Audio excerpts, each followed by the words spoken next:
ಸುವರ್ಣ news ನ ಬಾಡ್ಲಿ ತಲೆ Ajit Jain YouTubers ಮೇಲೆ ಆಗಿರುವಂತಹ ಹಲ್ಲೆನ ತಿರುಗಿಸಿ ಸುವರ್ಣ ನ್ಯೂಸ್ ನ ಪತ್ರಕರ್ತರ ಮೇಲೆ ಹಲ್ಲೆ ಆಗಿದೆ ಅಂತ ಸುಳ್ಳು ಸುದ್ದಿನ ಬೊಗಳ್ತಾ ಇದ್ದಾನೆ.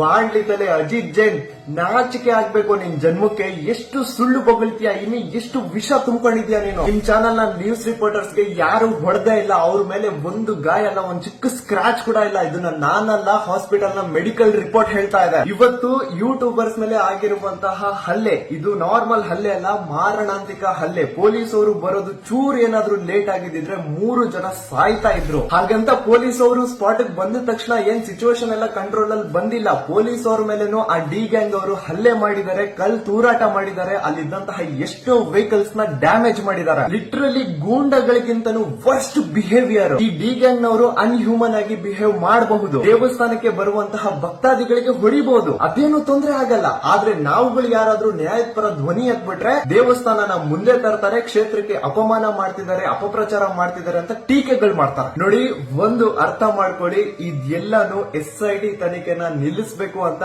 ಆ ನಕಲಿ ದೇವಮಾನವ ಹಾಗೂ ಅವನು ತಗಡು ತಮ್ಮ ನಡೆಸ್ತಿರುವಂತಹ ಪ್ಲಾನಿಂಗ್. SIT ತನಿಖೆ ತುಂಬಾ ಒಳ್ಳೇದಾಗಿ ನಡೀತಾ ಇದೆ, ಸತ್ಯ ಹೊರಗ್ ಬಂದೇ ಬರುತ್ತೆ. ಆ ಸತ್ಯ ಹೊರಗ್ ಬರಬಾರ್ದು ಅಂತ ಈ ನಕಲಿ ದೇವಮಾನವ ಹಾಗೂ ಅವನು ತಗಡು ತಮ್ಮ ಈ ಪ್ಲಾನಿಂಗ್ ನ ನಡೆಸ್ತಾ ಇರೋದು. ಸೊ ಈಗ್ಲಾದ್ರೂ ಜನ ಅರ್ಥ ಮಾಡ್ಕೋಬೇಕು, ಇಲ್ಲಿ ಯಾರು ನ್ಯಾಯದ ಪರ ಇದ್ದಾರೆ, ಯಾರು ಅನ್ಯಾಯದ ಪರ